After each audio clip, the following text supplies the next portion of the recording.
Good morning, Grinders.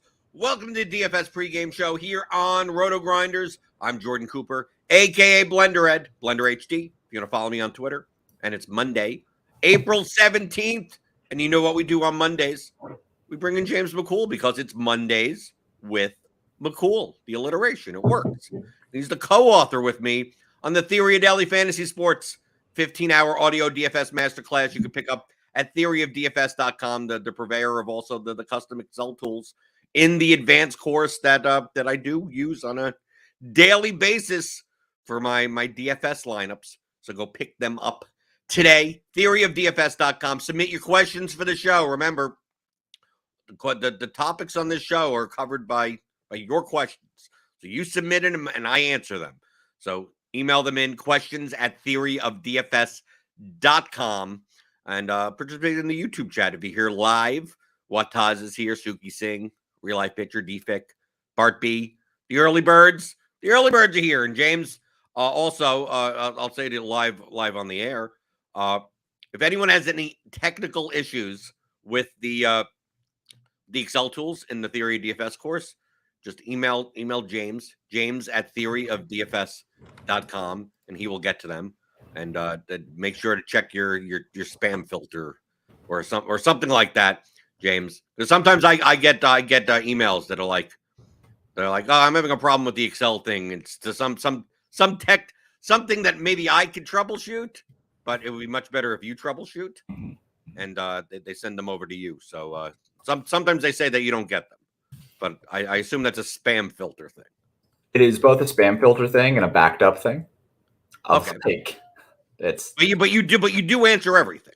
And most of the time, and I will reiterate this, if it is an issue where we have already explained the thing that you're having an issue with, or if it's a user error thing, there's only so much that I can say. Like there's only so many times that I can say you have to paste the columns into the correct column. Correct. That's right. A lot of times it's just simply user error. Like I don't know.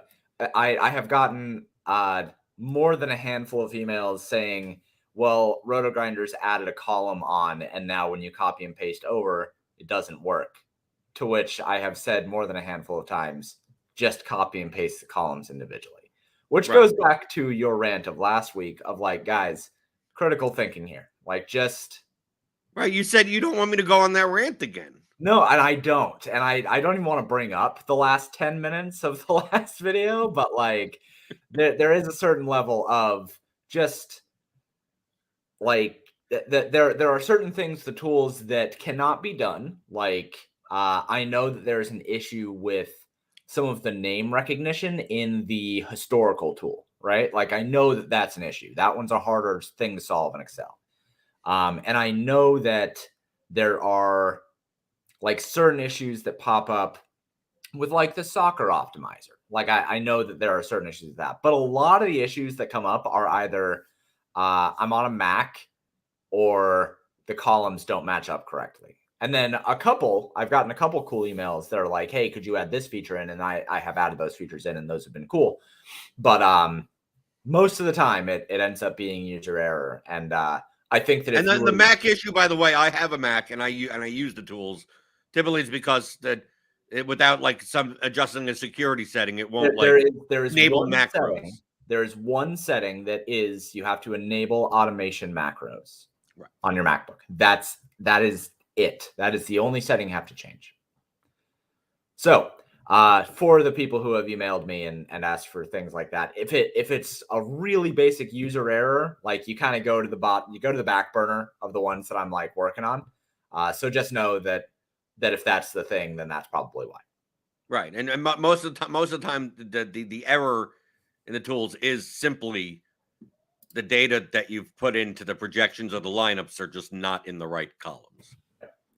Because that happens. It does. I mean, that happens to me. Sometimes I paste them in the wrong way and I go, what the hell's wrong? Oh, whoops. Yep. Whoops, I scrolled over one column too much and I Right. I've an empty lineup because I skipped the column and I have an empty column, or I accidentally cut and paste the ceiling projection into the ownership column or something like that. And it's like, oh, that's why everyone's owned at like 7,000%. Right.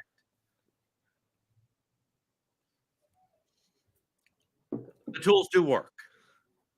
Yeah, absolutely. I mean, I use them. Jordan uses them. I know other pros use them. Like, they work. You just, you have to have a slight understanding of using Excel in order to make them work. Like, I made them as turnkey as I possibly can, but you do still have to enter data into them. Right. I've showed on the show before. I mean, I've just like, it's as simple as cutting and pasting and pressing a button. Yeah. And pressing a couple of buttons, I guess. Yeah. Right. That are on your screen. Right. Already in the Excel document. Okay. Today I want to talk about Nelson Adcock's tweet. Yeah. Okay. He tweeted yesterday or the day before, the 15th on Saturday. Okay. There's going to be a lot of caveats to this question because even he said in a later thing that he may not have clarified exactly what he meant. If one of the best DFS players submits 150 lineups into a large field GPP contest, so we're talking about these featured size, 30,000 entries, whatever. When the contest locks, and assuming ownership for all players was known, basically what that means is that when the contest locks, we know all the owners. Like, they can't change anything, but we do. It's not like one of these, like, well, in baseball, like, we don't have the 9 o'clock games ownership in because it's not revealed yet, right? Assuming that nothing changes and we know all the ownership, how many of the lineups have a positive expected ROI? Okay, which is different than a positive expected value, right? We're talking about a positive expected ROI. So this player, right, one of the best DFS players, submits 150 lineups into a contest of 50,000 entries. How many of the individual lineups at the end have a positive expected ROI, assuming that you simulated, if we replayed the slate 1,000, 10,000, 100,000 times? The largest proportion of responses to his poll was greater than or equal to 33%. I chose greater than or equal to 67%. James, what would you choose? I chose greater than or equal to 67% as well. Okay, so let's discuss this before revealing the actual results, because I think the question in and of itself, even without the answer, is interesting to determine how we think in terms of EV in general when it comes to a portfolio of lineups, right? And not just individual lineups. Because let me give the caveat of when me and James talk about the expected value of a lineup, which is nearly impossible to calculate exactly, right? You would need to actually know every other lineup in the contest beforehand, right, in order to calculate that, right? You could go, like, ownership in and of itself is blunt because it doesn't give you the exact lineups, right? This guy's 50% owned, this guy's 50% owned. Well, on average, they'll show up in 25% of lineups together on average, but like once you factor in correlation, it's like you have two batters on the same team that are going to be 50% owned. It's quite possible that 45% of that 50% of them together and 5% of each are one-offs. But like, until you see the actual lineups that you're competing against, you wouldn't know that, right? And you wouldn't know that sometimes that if it's a pitcher or something, that maybe some people are playing one and some people are playing the other, and there's not much overlap. So until you know the actual lineups, to actually calculate the expected value is nearly impossible. I mean, you could bluntly guesstimate it. But when the more important part is that when we talk about the expected value of a lineup, we're talking about it in a vacuum. We're talking about it as an individual lineup against a field of lineups. So, for instance, if you're playing 1,000-man single entry GPP, whatever, we go, is this lineup plus EV? Well, it would be this lineup versus 999 other lineups that we can expect there to exist in this contest. if you now, let's say, for instance, in that 1,000-person let's say it's a 3-max contest. So it's like, what's the EV of, if you're entering 3 lineups, what's the EV of lineup 1? What's the EV of lineup 2? What's the EV of lineup 3?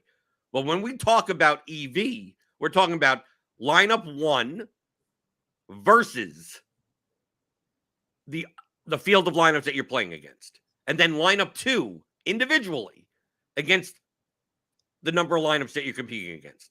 Lineup 3 individually. We're not considering the EV, how lineup 1 EV gets realized versus how lineup 3 EV gets realized. So let's give an example here, right? Nelson obviously does a lot of golf stuff. So golf is much more correlative. The lineups are much more correlative to each other than in other sports. But let's just say I think MMA is a perfect example because it's totally binary. I mean, it's the highest amount of correlation between lineups. That if you're submitting let's make it 2 lineups. And let's say you submit lineup 1 is fighters 1 through 6. And then lineup 2 is fighters 7 through 12. And they're the direct opponents of 1 through 6. Right? Okay, so you're basically playing a bunch of fighters in one lineup, and they are all of the opponents in the other lineup. Now, it's possible that each individual lineup against the field of lineups are plus EV. But if you put them both in the contest together, one can't possibly be realized in ROI while the other one does also. Right? It's impossible. I mean, like, it's literally impossible because you're playing if you get 6 wins in one lineup, you have 6 losses in the other lineup. If you get 5 wins in one lineup, you get 5 losses in the other lineup. If you get 3 wins each, probably you're not even cashing either lineup, right? In that case, in MMA. So, like, individually, if you were to just play that lineup against the field of lineups and then ran it out 100,000 times, you would show an ROI of X%. And it could be positive. And if you ran the other one individually against the field of lineups, that could also show a positive return. Now, when you play them together, you can't realize that ROI of each lineup together, right? So by playing both of those 2 lineups, your portfolio's expected value will go down. The variance of that portfolio also goes down because when one lineup loses, the other lineup could win, right? So I think determining what we're talking about when it comes to expected value versus like positive expected ROI, that once you start adding lineups to your portfolio, like your goal is to have an overall portfolio that is plus EV, even though, and have individual lineups, all 150 individual lineups are plus EV on their own, not considering the other 149 in your set against the field. It's just that to realize the EV, all 150 can't, unless obviously you're playing a completely non-diverse portfolio, which is what I brought up with Nelson. I said I assume this depends on portfolio diversification, because in more diverse sets, the EV of one lineup in the set could be quite negatively correlated to the EV of another lineup in the set. So if you were playing more like Ricky D, right, slams the Yankee stacks 94% of lineups and whatever, it's like all those lineups could be plus EV, but when he realizes his EV, he realizes almost his entire portfolio at once. Right. While a more diverse player in their portfolio, the individual EV of the lineups are similar, but they have 20% of this team, 20% of that team, 10% of... When this team is the highest scoring stack, these lineups do bad. If you're playing a pitcher against a stack that you already have in your set, it's like, well, overall, your portfolio could actually be higher ROI than like a condensed portfolio. Like, the whole goal of this conversation is not to determine, like, well, should you play a condensed portfolio or not play a condensed portfolio? It's to understand what we're talking about when it comes to positive expected EV, right, value versus positive expected ROI when you're submitting more than one lineup. And That's why Nelson is asking. In golf, I mean, this is for golf. I put 67 over 67%. You put over 67%. What's your reasoning behind if they're the best DFS player, they're submitting 150 lineups, I should expect, or you should expect, 100 of those lineups to be plus EV or plus to have a positive expected ROI. Yeah. So I said more than 67%. I was wavering between 50% and 67%, mostly because of the diversification portfolio. I think that once you consider that the best players, most of the best players are playing through a full portfolio and running an MME set. I think you also have to have an understanding of how MME sets are built up and how those portfolios are usually diversified. And when you think about the way that you should build out a portfolio, a lot of people are not playing the Ricky D style. A lot of people are not playing the Candia style, right? Where it comes into, well, I basically have one thing that I'm rooting for, and I just built it a bunch of different ways. So let's hope that I realize the entire ROI of my EV here. I think most pros are usually looking at it in a way of, okay, well, I have this subset of lineups that is requiring this to do well. So then I have this subset of lineups that goes against that. And then I have this subset of lineups that looks at a different scenario. And then you have two different ways of that. At least that's the way that when I build out a portfolio, that's the way that I do it.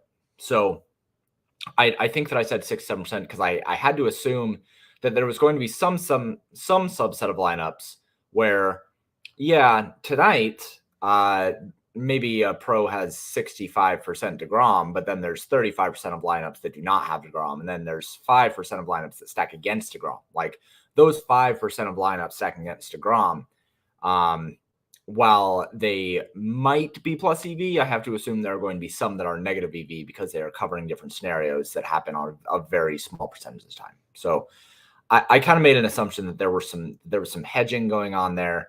I didn't think that it would be possible for it to be 90+% because of that piece of things, but it's a really interesting question, and most people saying only 33% plus. That's pretty surprising to me. Well, I mean, just from a opponent strength standpoint, right? Like if you just think of this problem just outside of the lineups that are even being built. Because what's a common topic on the show? Like where does the money come from? Yeah, how much dead money is there in the content? Right, how much dead money is in there? Okay, so I think of it more in terms of what percent of the field is playing negative EV lineups, is negative ROI lineups. Now, some are playing heavily negative ROI lineups. Some are playing moderately negative ROI lineups, and some people are playing close, a little under break even. So there's a difference between those, but that's where the money comes from. So if I determine that 30% of the field are playing lineups that are at least negative the rake, right? I mean, 30% would be a lot for the full negative of the rake, but they're going to be like, I would say 5% of lineups could be losing 3 times the rake, right? And I think another 10% of lineups are losing double the rake. And then another 10% of lineups are losing like half of the rake. And then another 5% or whatever are like barely break even, like just underneath. So how much equity is that in total? That if you're one of the best DFS players, I'm not saying a good DFS player, I'm talking about the best. Right? I'm not talking even about me. I'm just talking about the best, one of the best. I would have to think that one of the best DFS players will not be building any of those lineups. Like their lowest EV lineup, once you consider that 30% of the field is losing the rake or twice the rake or 3 times the rake, that the best player's 150th best lineup is like break even. Right, to the rake and to all the equity that's being seeded by everyone else. So like from a positive expected ROI standpoint, I would assume that at least two thirds of their lineup should be plus EV at least. right? Because they're just not building those lineups. Now, the more and more that the less and less dead lineups there are, right? That's why I said, like, he's simulating PGA DFS. So I don't know. I'm not as familiar with how much dead money there is. Well, there's a caveat that I'll talk about when you're done at this point, but right. Continue on with that. Right. But I mean, like, to me, the NFL Millie, a lot of dead money. But if you're calculating that, like, obviously this is we're talking about a 150 set. Like, I would expect that, like, I've downloaded early baseball CSVs, and 25 to 30% of lineups. I mean, I'm seeing lineups that, like, just messes. Yeah. No stacks, low projection, like that. Just like, to me, that's where the money comes from. So, being the fact that one of the best, if not the best DFS player, is never building those lineups that come close to that, I can't see how they can't have more than 2/3 of their lineups be plus EV. Right. Like, it's like if not more than that. But in a contest, in NBA, sometimes late NBA, I'm not talking about late NBA from a late swap perspective and everything like that. It's just that less casuals are playing, and there's less, like, you go into some of these large field contests, and the number, or we could even talk about the slant in the NFL. Like, the slant in the NFL has gotten to the point where 60% of the lineups are being submitted by 150 maxers. Right. Right. And there's just not enough dead, like, maybe 10% of the field is losing at least half the rake. And there may only be 2% that are losing, like, 3 times the rake. And only 2%, 3% that are losing 2 times the rake. Like, there's not that much equity there in, like, lineups that none of the 150 maxers are ever going to make. Well, the rake is 15%. So, like, if the dead money only covers, like, 7 to 10% of that, there's still another 5% that, even amongst the 150 maxers, you're going to be losing money to. So, like, in those contests, I could see that even the best DFS player may only have half their lineups be plus EV. Right. Once you factor in ownership, once you simulate everything. So I think I view this question more from the aspect of, well, where are the bad lineups? Not where are the good lineups. And, like, if you're in a contest where if this was a contest where everyone was 150 max player, then obviously I could, then greater than 33% would be too high, right? Like, all things being equal, it would be nearly impossible to have more than 15 or 20%. Like, even the best player versus the worst 150 maxer, then they're all good players.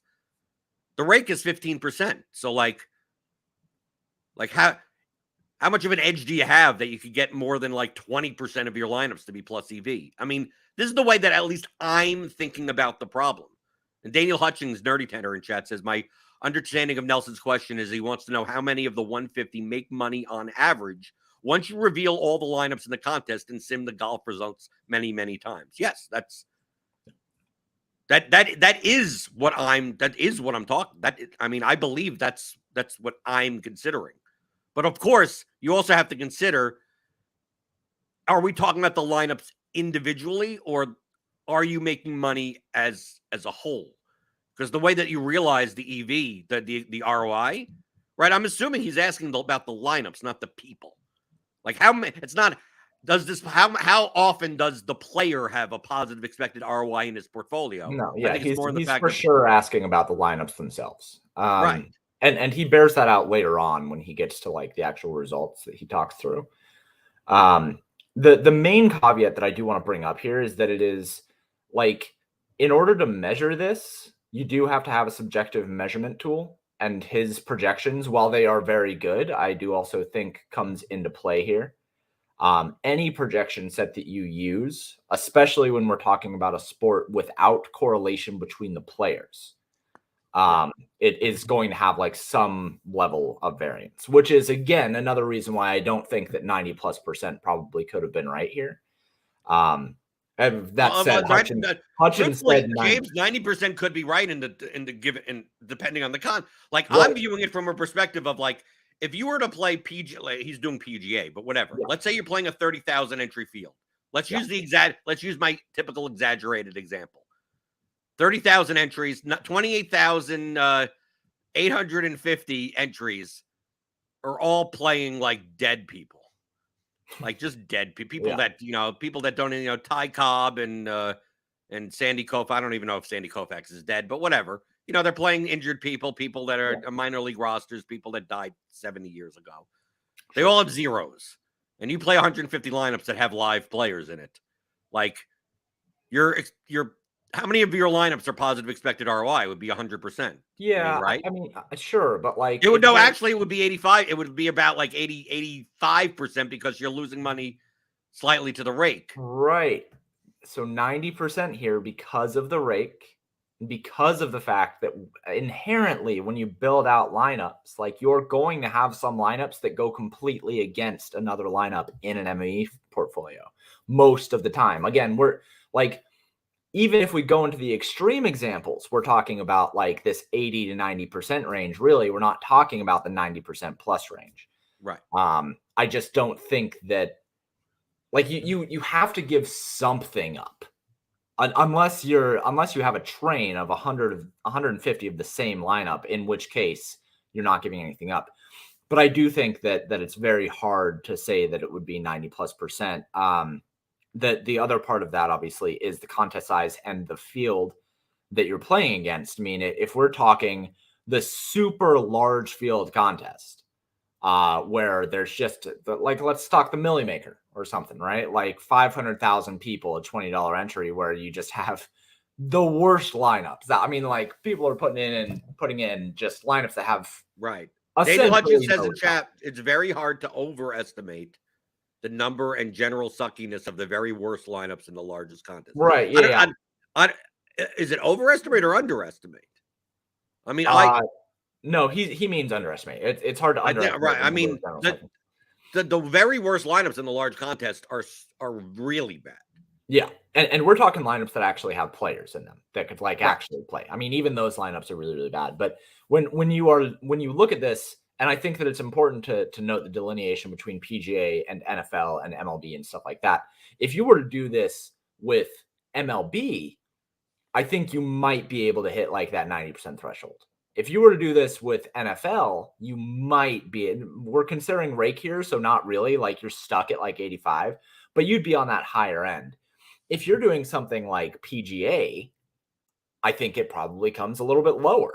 I think it may be one of the lowest, only because I agree. I would agree. In PGA, it's very, unless stuff has changed dramatically where the pricing inefficiencies are awful. Like, now DraftKings prices, the prices is odds based. Like, it's very hard for you to build. If you would have just, dude, I did it for the Masters. I literally built one lineup, even barely knowing anything. I know these players from 4 years ago. If you spend all $50K and you line up in PGA, it's very hard for you to have that dramatically worse of a lineup than someone else. Like, because like the most you could eke out of salary inefficiency is maybe $1,500 in salary or something, where the odds are off enough, I guess. So like, it's a sport where like the salaries and the performance are very much more correlated, which means even the worst players, like, as long as they're using all of their salary, are typically going to have decent enough lineups that are maybe at worst slightly break even to the rake, like at worst. But in NBA, dude, in NBA on certain slates, it's like, oh, I'm just going to spend all my salary, but not on like other lineups could have like legitimately a $10,000 salary advantage from a salary adjusted value standpoint, because you're using all your salary, using $50K to play Steph Curry and Aaron Gordon and whoever. But it's like, but you're not playing like the $3,800 guy that's projected for $1 million, and you're not playing the $5,700 guy that should be $9,000 that's projected for $1 million. Like, yeah, you're using all your salary, but you're overpaying for a lot of stuff compared to what's available. That your lineup now projects like 38 points below others' lineups, and an NBA with normal distributions, like your lineup is your lineup is pretty garbage. Speaking specifically to PGA and like the inefficiencies, I run a table over at Paydirt where I compare the Vegas salary and the odds against their prices, right? And for RBC Heritage, the largest discrepancy between top 5 odds and their salary was JJ Spawn, and he was only 18% under. Like, at like basically nothing. And the worst was 15% over. So we're talking like a margin of less than 20% based on salary against their Vegas odds for any placing contest. So PGA exceptionally difficult to build plus EV lineups based on the way that the pricing structure works. So I really do think that this I understand why he did not do it as a sport specific question, because it would have had the externalities are just annoying. But like this really does need like, what sport are we talking about? Because PGA, yeah, I think 67%. That's why I said 50 to 67%, including all sports. But if you'd have asked me NBA, I'd have said probably 90+%. You think there is enough worse lineups in NBA to even cover like every one of the lineups to be like enough over the rake? Pretty close. Interesting. I mean, the questions that I will get in my Discord about NBA make me think that. And I have quite a few smart people, and I have a small community. So for me to get some questions of people asking me like, oh, should I play like this 2v2 versus this 2v2? And for me to not just say you shouldn't even be playing NBA if you're asking that question.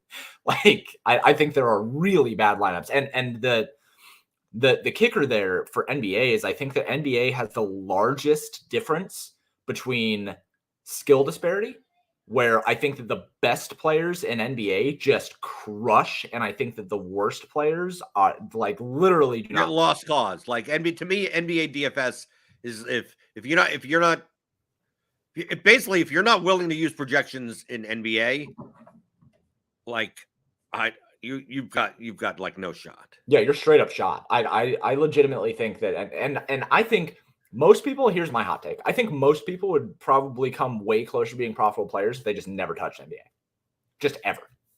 Or the opposite of focus completely on or NBA. Only NBA, right? Yeah. Just to take the petty theft route and just like go ham in NBA. I mean, Levitan, like, he only plays NFL because that's where his edge is, right? Like, he'll play some sports on and off, but like he makes all his money in NFL playing head-to-heads against bros that watch his shows and like give him money.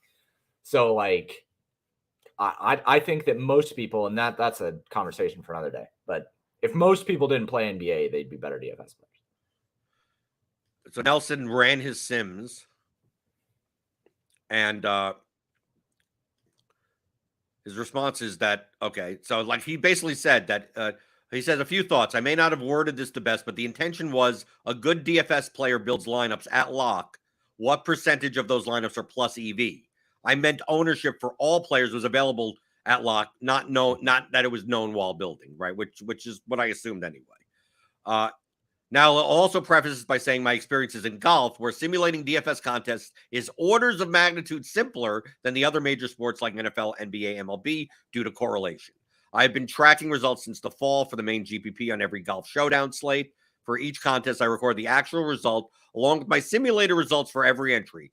At this point, close to 250 slates, 769,000 entries, and just under $15 million worth of entry feeds. Each slate, I group the lineups into 20 groups based on their expected winnings.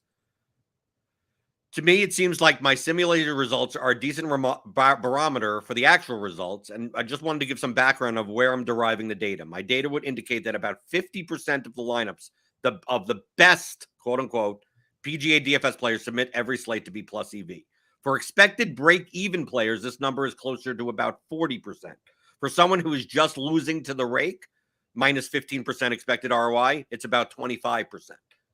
Right? If you were, this is the age-old question, right? The age-old awful take, the worst take in DFS, right? By people that don't understand. if I would have had 150 lineups, I'd win all the time or whatever. Like, dude, like if in golf, based on his simulations, the best players submit 150 lineups and 75 end up not even being positive EV. Right. Like, right, that's the best players. The players that are the worst, like what? 25 of their lineups are plus EV and 125 aren't. Right? That's the differentiator. It's not that, like, feel free to build 150 lineups and try to build more than 75 lineups that are plus EV, right? Like, just try to do that. And it's like, if you can, then you're gonna do well. If you can't, you're just gonna lose. You're gonna lose more money over time. I mean, you just hemorrhage money. Do all 150 of your lineups have to be plus EV? Not necessarily. If you could build 10 really plus EV lineups, it would balance out like other lineups that are just like -2%, -3%, -1%, minus like that's also not what it's taking into consideration. It's just we're looking at individual lineups, the EV of individual lineups. And also realize that when you build a portfolio, you are not just competing your individual lineup against the field, but you're also, the field is your other lineups as well. Mm-hmm. You cannot if your first lineup wins first place, your second lineup can't win first place. That equity is gone. Your third lineup can't win second place. Your fourth lineup can't win third place. Like, so once you get down to building 150 lineups, you're actually the EV of the lineups that you're now building are highly dependent on the EV of the lineups that you've already built. Right. Which means as a whole, the average EV of your lineup has to be higher the more and more lineups that you play. If it's not, all you're going to be doing is building worse and worse lineups and losing more and more money. That's why playing 150 lineups in these contests, especially with top-heavy payout structures, like the skill in doing that is much higher than doing single entry, me playing the 121. Right? If you can't build the best projected lineup, like the top in terms of EV, then your 150 set is probably negative EV. Because of how many lineups you just built out, that like the farther that you get away from that top one, the worse the lineups are in terms of EV. You might be shooting yourself in the foot instantly. Like, say, let's keep it in the PGA example. Say John Rahm projects for 107 fantasy points or something. And then like the next top guy, Scotty Scheffler, projects for like 92. All right. If you cut off John Rahm from your projection run, your entire portfolio might be negative EV. Like overall. Just by doing that. And like that's an extreme. I mean, I think a better example is an NBA.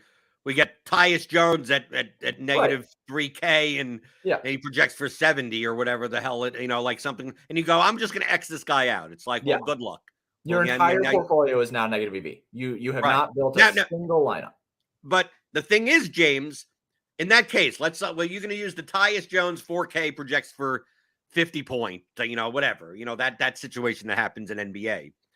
Can you build a plus EV lineup without Tyus Jones? The answer is yes. Of course, to realize that EV, it doesn't happen that all. Like it loses 99% of the time, and then one time when Tyus Jones gets injured in the first quarter, you have the leverage because he's 99% owned, and you're the only one that doesn't have an injured player in your line, and then it wins $100,000. So like it could be, and that's why that lineup is $1.04, 4 cents of EV. With one lineup. But once you start adding more non-Tyus Jones lineups, like, dude, you need that thing to happen, and then you need to happen often enough to make up for the fact that you have paid 150 times for that result, not just one time for that result. And because of how bad that top lineup without Tyus Jones is, it might be plus EV by itself. You might get 4 cents on the dollar by itself. But the lineups with Tyus Jones are already getting 7 cents on the dollar, 8 cents on the dollar, 9 cents on the dollar, right? You're already underneath those. So then as soon as you keep building those out, like your next one might only get 2 cents on the dollar and then 1 cent. And then you're straight up in the negative EV. Like you have literally 140 more lineups that are negative EV because of this. And they're competing against each other on top. Right. And you're just shot. You're just shot. But as a side, God, I hate NBA. I hate NBA. Going through the YouTube chat, Daniel Hudgens says, interestingly, in my Sims like this on any particular slate, I will find a few players with 90+%. And he says, I'm usually not one of them for what it's worth. But I guess that is just slate to slate variance. Yeah, no, I mean, yeah.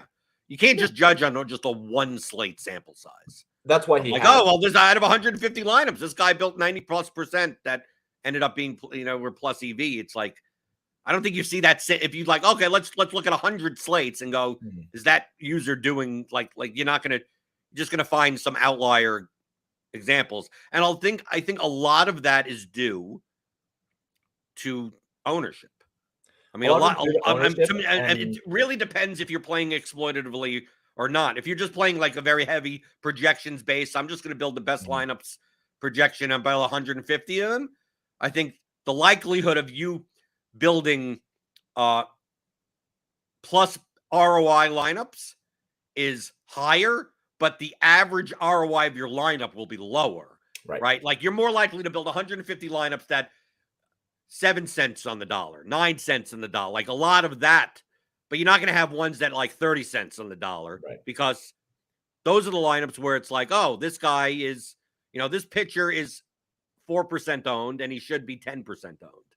And you're playing them. And this pitcher is 18%. They should be 26% owned. Like you're using leverage dynamics to build more lineups. But of course, if you're building leverage dynamics and you're getting it wrong, all of a sudden your lineups turn into negative EV lineups, right? This 4% owned pitcher should be 10% owned. So I'm going to play him because I'm getting more fantasy points than I should in his range of outcomes and for his ownership. And then Locke hits and he's 16% owned. And you're shot. And it's like, those lineups have went from like 10 cents on the dollar EV to now negative 3 cents, right? Because it's like, okay, now your lineup is too chalky, right? It's not leveraged properly. So like you're going to build 150 lineups like that. If you're going to get ownership wrong, it's quite possible that you show up and I mean, 100 of your lineups are not plus EV. They may, just to be clear, it doesn't mean that those lineups are like losing 3 times the rate. Right. It doesn't mean they're losing 2 times the rate. I mean, there's still enough bad lineups that like your rake is probably already getting covered by the worst of the worst lineups. But now you're just like bleeding money to like these are the lineups where like 100 of your lineups may be just bleeding money to the rake. Like it's like 98 cents, right? Minus 2 cents. But like you're if it wasn't for the rake, these actually would be profitable lineups, but they're not anymore, right? And you may have some that are over the line. And those are the slates where you hope to just run good and do better the next time. Sun run, baby. Sun run. No, there's situations when it comes to ownership and predicting ownership. I think it was one of the first times that I tried to project MMA. And there was some guy that got steamed up a whole lot, and I had him projected for like 15%, and he looked like the best play on the slate.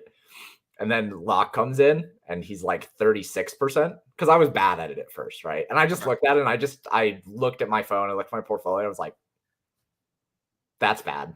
That's bad. Yeah, that's very bad, right? These lineups suck now, right? Like this is really, really bad. I did the same thing with who was it?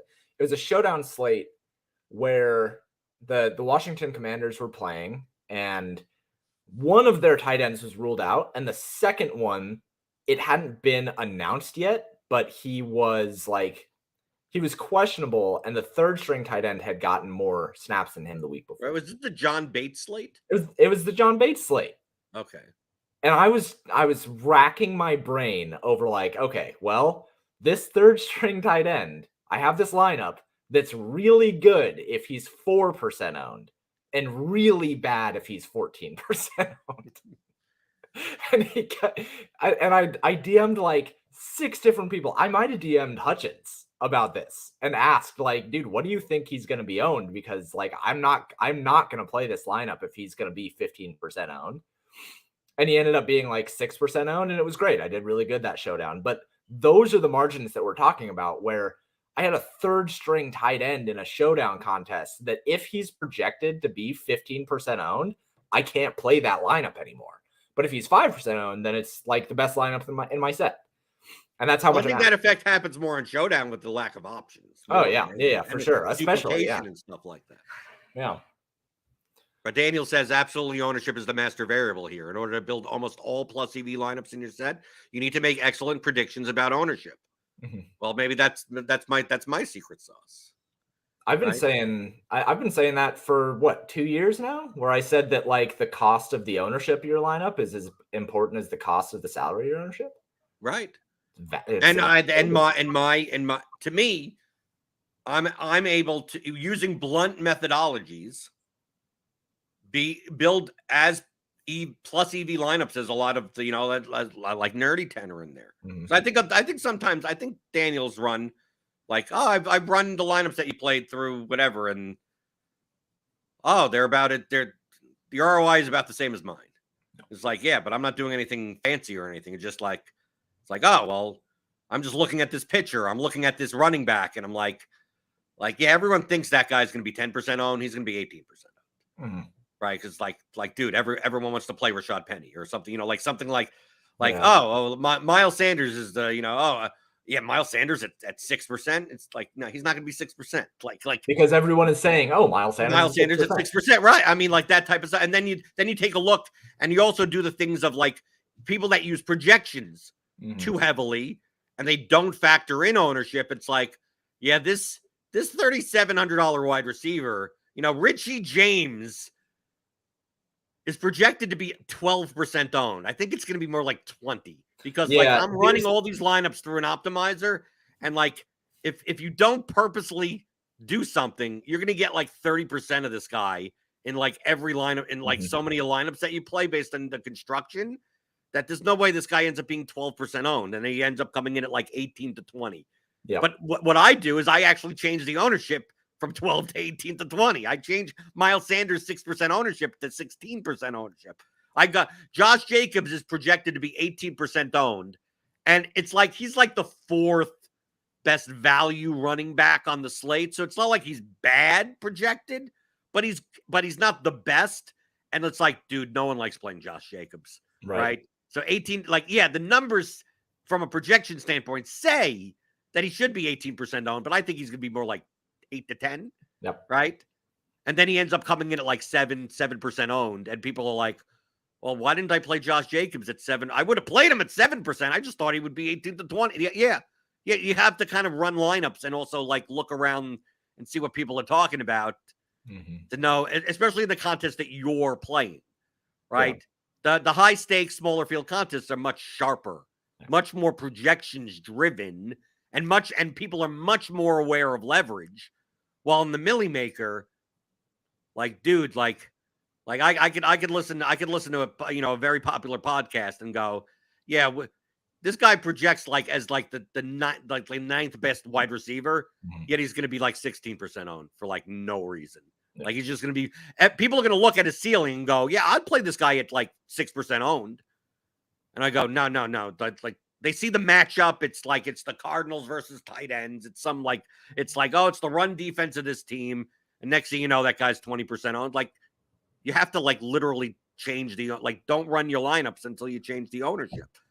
So to me, that's the secret sauce of mine, of how I build more plus EV lineups in my set than anything. But I'm also subject to tons of slates, right, where lock hits and I'm wrong. And you look at it and you're like, well, close the laptop. Right. Well, not closed up. I just hope I run good. Hope I run way above expectation. But that's the caveat to that approach, of that I'm hoping that I'm more consistently right, and that the times that I am right, I'm so right in comparison to the field that it makes up for the times that I'm wrong. Right. It makes up for the times that I'm in NBA. I'm like, yeah, I played Jared Allen at what I thought was going to be 4% ownership, and he ends up being 22% owned. And I'm like, I didn't even like. How did that even happen? Did I miss a projection set? Some like, dude, I played like 70% of a guy that is now like wildly overowned at center, and it seemed like everyone else wanted to play those types of lineups also, and now we're all screwed. Yeah. Here's 2 pro tips. 1, always consider ownership relative to the field size. Most ownership projections are ran on large field stuff. So if you are not at a site that can like put them together in a more appropriate way for the contest size, make sure that you're being reticent of that. And the second thing, the thing that I don't think enough people do, before you even start building your lineups, go run 150 lineups over at Lineup HQ here at RotoGrinders. There's code below, or whatever optimizer you use. Go run 150 lineups and go see what the percentages are of the players that are in those lineups.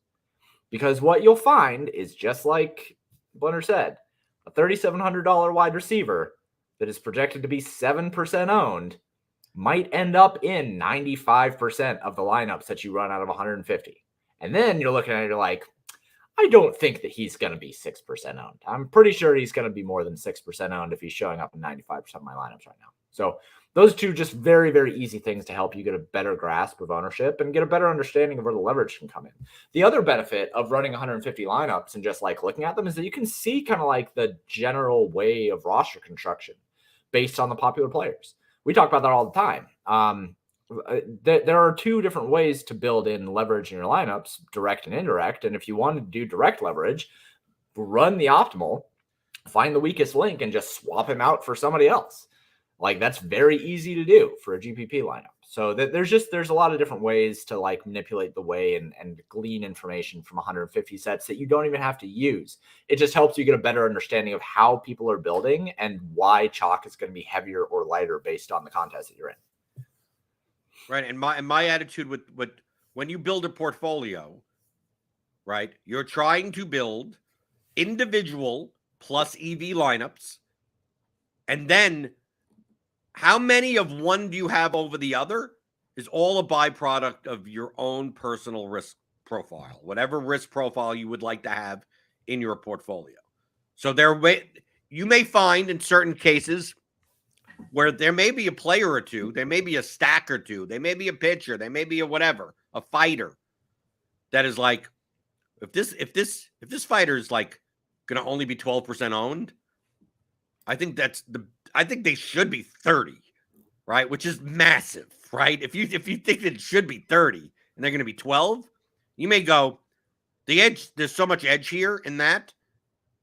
Maybe you could lock them into all 150 lineups. Mm-hmm.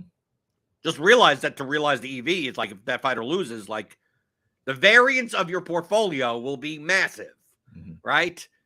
If you say, well, I'm going to build 75 out of my 150 with that fighter and have 50% of the fighter, right? I'm going to be over the field, right? These things that don't really matter. All you're saying is that your risk price is like, I'm going to build 75 really high plus EV lineups, but I'm going to build 75 others that may be plus EV individually. They're not going to be anywhere close to the EV of the 75 other lineups, but make it so that my portfolio, the variance of my portfolio has now gone down, right? So it's like, okay, I'm pushing my edge very hard on a large portion of my lineups, but I got a backup plan, right? So I don't go negative 90% on the slate. Now you're more likely to build diverse when you're playing more of your bankroll. Mm-hmm. When you're playing less of your bankroll, 0.1%.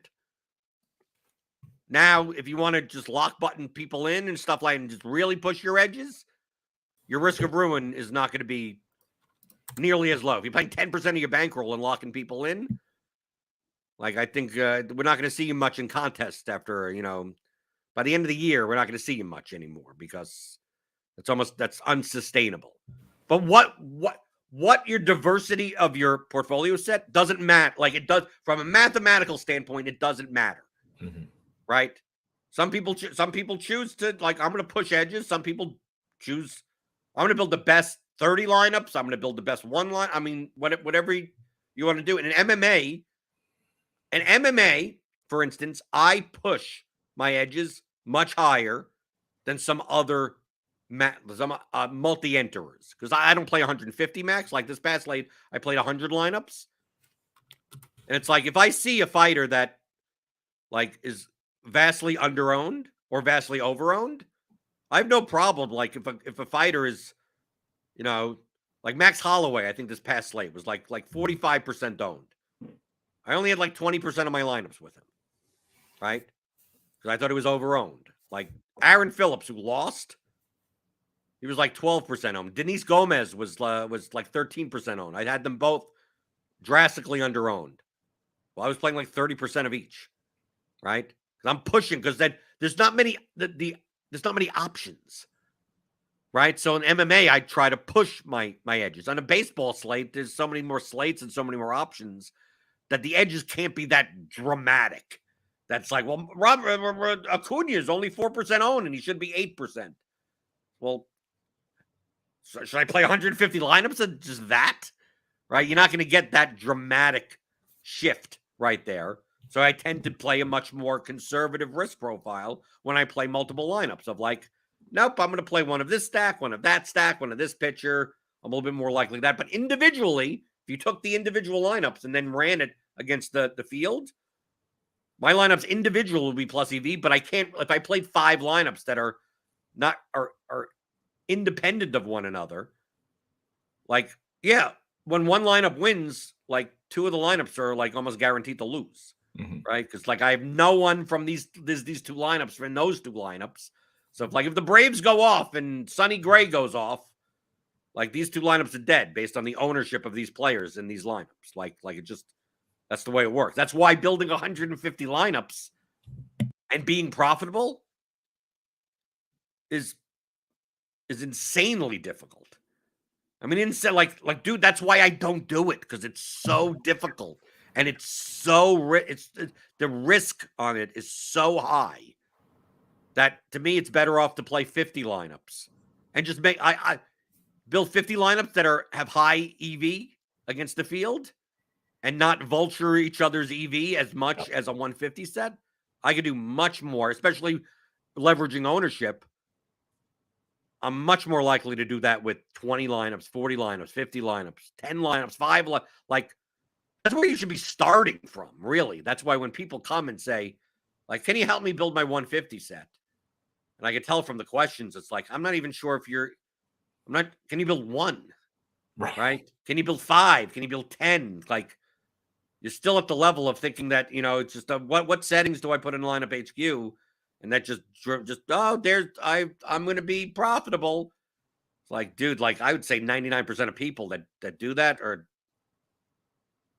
they need to run good and hopefully run good early before they go broke. Like it's just extremely hard to do. Yeah, I would almost go as far as say if somebody is asking you how to build 150, like to help them with 150 lineups, that they shouldn't even be building 150 lineups, like point blank, period. If you're trying to ask somebody else what their settings are, you should, build 1 lineup, dude. Like don't be trying to max enter anything. Ryan Reyes says, I have way more success with MLB than I do with NBA, and it feels like it's simply because of variance and higher levels of randomness, exploitative play. NBA feels like doing that hurts you way more. That would be correct. Oh yeah. NBA. I mean, it's more in the. I mean, we've talked about it multiple times about how the distribution of player outcomes from sport to sport determines how you should handle that projection lever. And NBA is out of all the sports you could play in DFS, is the most normally distributed player outcomes, which means you're more likely to play lineups that have higher median projections in general, because no single events can enter, baseball. Like, dude, you can play lineups that are 40 points lower projected and still have a shot. Yeah. Right? In NBA, 40 points lower projected, it's like seeding. It's like you have 1 less roster spot. And like, okay, you have 1 less roster spot and you need like your shooting guard of 6,800 to now put up 85 points. Yeah.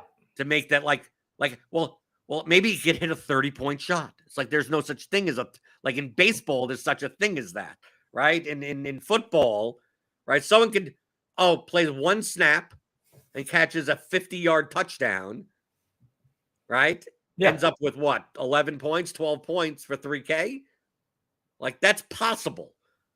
The 3K player in NBA that plays 4 minutes, like I mean, unless it's Boban Marjanovic, in which case he might legitimately get 12 fantasy points in 3 minutes.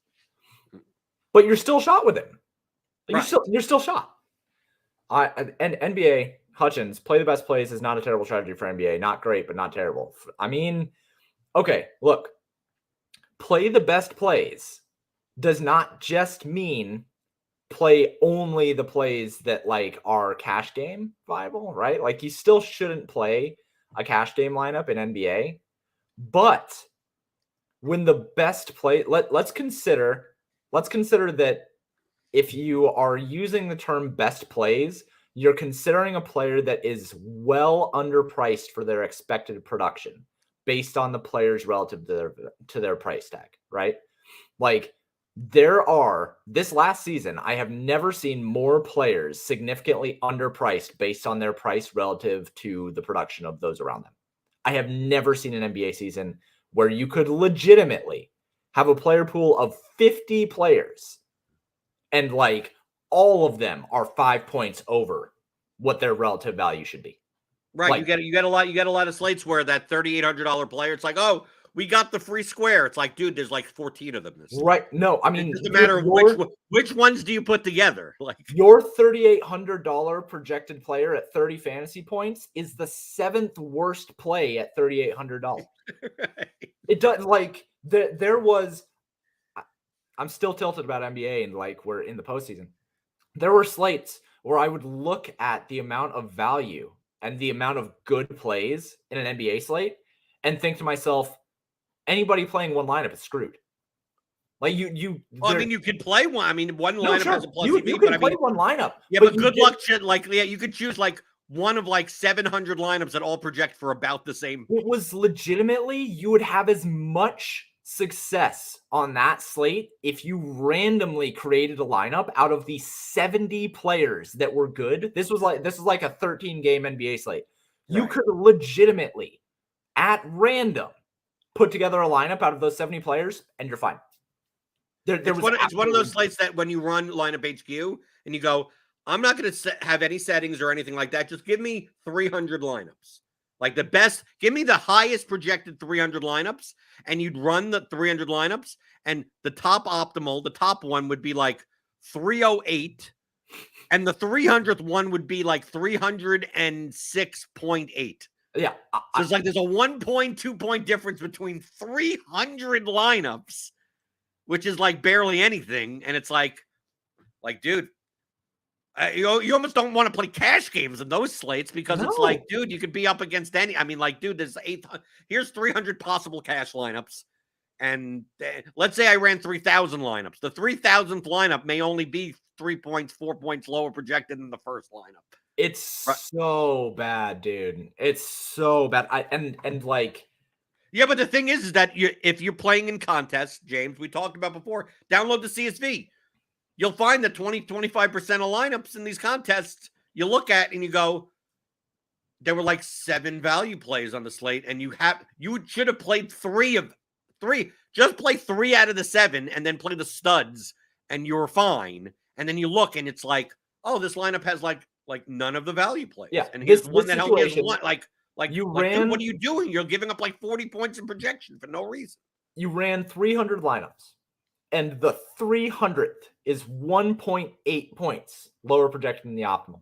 And you look at lineups at the bottom of the CSV, and they're projected like 30 points below this optimal. And you're just looking at it like, how did you build that?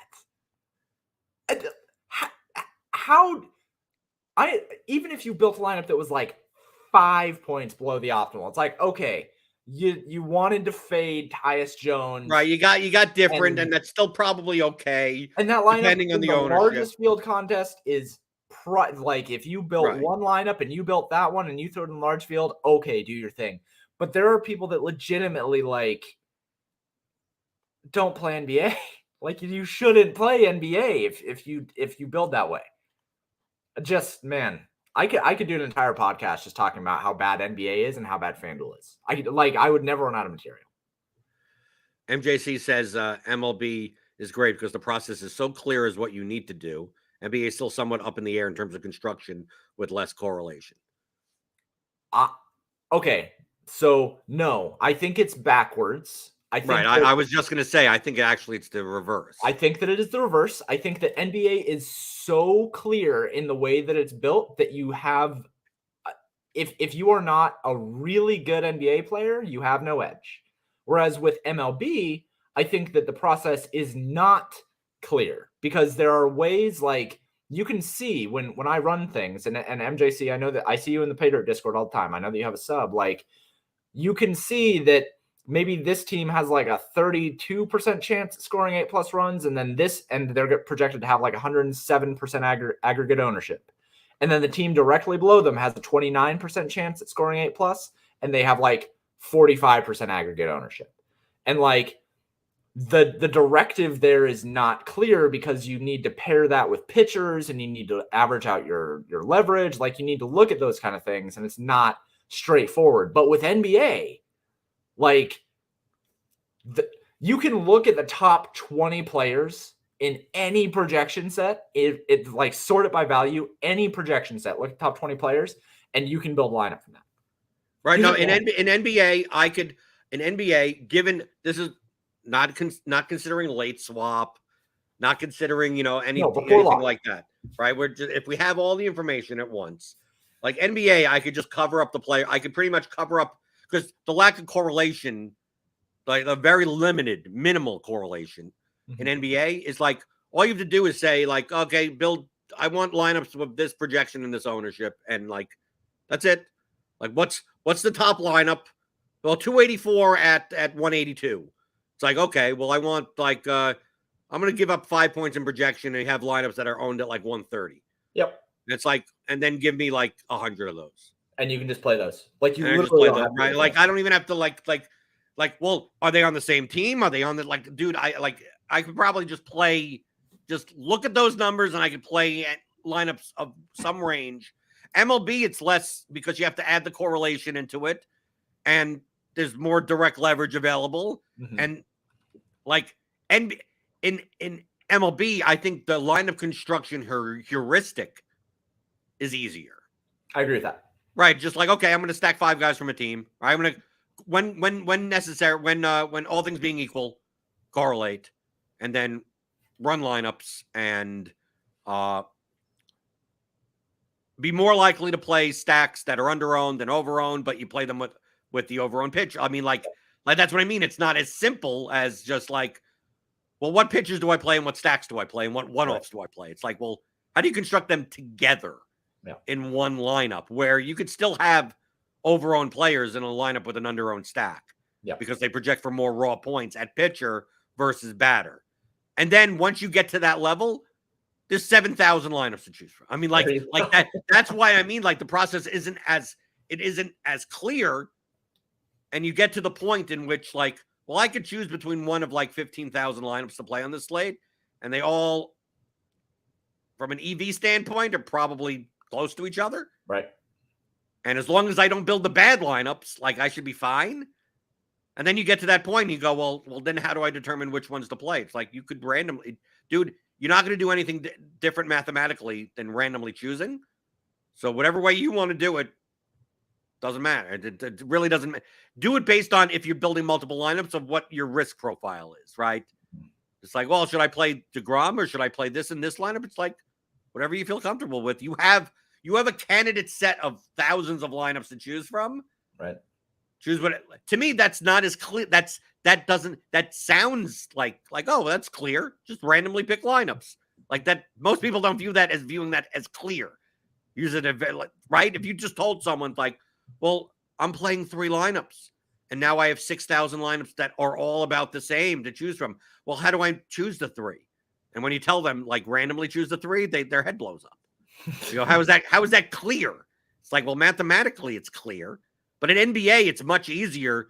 Like in NBA, it's much easier to look at a lineup and go, like, that's obviously something that you do not play. Right. Right. Like in NBA, it's so like, oh, this lineup, it has 7 2% owned players and projects for 58 points below the optimal lineup. And I go, yes, that's a lineup that you do not play. like that's very easy. Very easy. Right. And then you look at the top lineup and you go, oh, well, I'm playing 4 guys that are 56% owned or more in the same lineup. And with my highest owned player is 18%. I go, well, that's a lineup that you also do not play, right? That's a lineup that's probably going to be duped 14 times in your GPP on a 10-game NBA slate. So probably don't play that lineup either. This has been a good episode. I've enjoyed this. Hit that thumbs up button if you enjoy this free content, right? This is stuff that you could get. We talk about all these subjects in the Theory of Daily Fantasy Sports. You get the first course, how to think like a professional DFS player. The second one, how to apply profitable DFS strategies for advanced players, which includes the custom Excel tools. I see someone had a question, Richmond TX, about the lineup optimizer. Just email James at theoryofdfs.com for all your technical questions with the Excel tools. And you can email in your questions, your DFS strategy questions, anything to me. We covered that on the show. Like, you email me, I cover it on the show. And I'll always email you back saying, yeah, we covered it on the show today. Like, it may not be immediate, right? Because I let questions stockpile. And I go through the questions one by one. Sometimes we repeat ourselves, right? There's stuff that we talked about 3 months ago that we'll talk about again, right? This is unstructured learning. If you want the structured stuff, 21 hours of audio. You go through all 21 hours of audio. I don't know what else I could teach you, right? So just go to theoryofdfs.com. Buy both courses, buy the Excel tools. You had you got that's it. You do that in a RotoGrinder subscription, right? So you get projections and ownership and a lineup builder. Like, you're me now. You're just that's me. That is. Other than my secret sauce of being able to understand how other human beings are going to build their lineups suboptimally, and then taking advantage of them, right? By changing the ownership, right? Which I do every day. Right? Even in MLB, like I'll especially the pitcher ownership. So I'll look and I go, this guy's 56% owned. It's like, I'm playing the 121. Nah, he's gonna be 78% owned. Yep. Right. But I change it for the 121 type of stuff because that's what I focus on. So like, and then this guy, 6% owned. Like, no, 2% owned because it's the 121. So that the barbell approach to ownership happens in those types of contests, and I adjust it, and then I build my lineups. And sometimes even then, my lineup in the 121 is like, wow, you played kind of like the chalk pitcher and the chalk stack. I'm like, yeah, because they were still under owned at like 28% owned, right? Like, they were still under. Like, sometimes that happens, right? Especially like the core slates where one team has a total that's like 700 more than all the other teams. So yeah, so you learn all that stuff in the Theory of DFS. James McCool said, I thought I was good at math until I started listening to Jordan. You don't have to be that good at math. James, is anything that you have to be that good at doing, like, oh, I need to plug this formula in type of math? It's more of a conceptual thinking thought process than learning like math problems. No, I do think you have to be good at math. I think that you do not have to be good at the formulas of math, but you do have to be good at the concepts of math and like the ideologies of math. Because you do have to have a good understanding of expected value and distributions and probabilities and stuff like that. So you don't necessarily need to know the exact stuff. Maybe the better way of saying this is you have to be good at statistics, which I'm not even really sure is math. Well, it involves numbers. A lot of people that aren't good at math today, I'm not good at numbers. Yeah, well, I dropped out of statistics in high school, but I was great at math. So, I don't know. I was great at math at school also. And then once calculus came around, I said, okay, I'm done with math. I finished all of the college courses that I could possibly take in high school, like that they offered. And then I was forced to take a math class my senior year, which happened to be statistics. Dropped out, hated it. And here I am. Here you are doing statistics, right? Every day. Right. In calculus, once you get to calculus, it's like, oh, everything you learned about math, nope, they lied Nope, to you. out the window. Yeah. They lied to you. They lied. Everything that they told you. No. They did not lie to you, because saying that they lied to you would imply that everything that we teach people about building a strong portfolio means that we lied to them about everything before building the portfolio. It's just application. It's just background. Right. Well, once you get to calculus, you're like, oh, this is real math. Oh, this is how real math works. There you go. Yeah. Right. Yeah. This is how, and then once you're like, oh, but this is how real math works. Well, I don't like real math. Yeah. No, I like arithmetic. Right. I like algebra. I like trigonometry. Like calculus. Get the hell out of here. Right. Okie doke. So hit that thumbs up button on your way out the bar. Smash the like button. Smash the subscribe button. Smash that notification bell. We got Grinders live later today. We got tons of stuff here at RotoGrinders. Scores and odds channel. Go over there for all your betting needs. So subscribe to that channel. Grant's probably there giving out the trade. Grant's a dad now, James. Can you believe that? I did. I'm excited for him. They let anyone be a dad these days. They let anyone.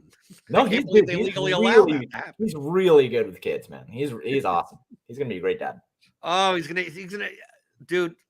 It's gonna be fast food and dude. But by the time his kid is old enough to open up a sportsbook account or something like that, like it's gonna be nonstop. And like he may end up being the greatest gambler of all time. Right? Yeah, no, he's gonna be limited as soon as he opens up the account. Right, he's gonna be limited to right. Well, that's what I mean. That's his joke on Twitter, right? Yeah, no. Born on this day, 2 days later, limited, right? Yeah. Okie doke. James, you can be found paydirtdfs.com. paydirtdfs.com. I have a whole bunch of really cool stuff for baseball over there. Like I said yesterday in some promotional tweets, I love the baseball models over there. But you can also find me on Twitter at paydirt_DFS. Okie doke. So submit your questions at theoryofdfs.com. We'll be continuing going. I just answer your questions. That's what I do on this show, right? I come around 11 o'clock in the morning, Monday through Friday, answering your DFS strategy question on the DFS pregame show on RotoGrinders.com.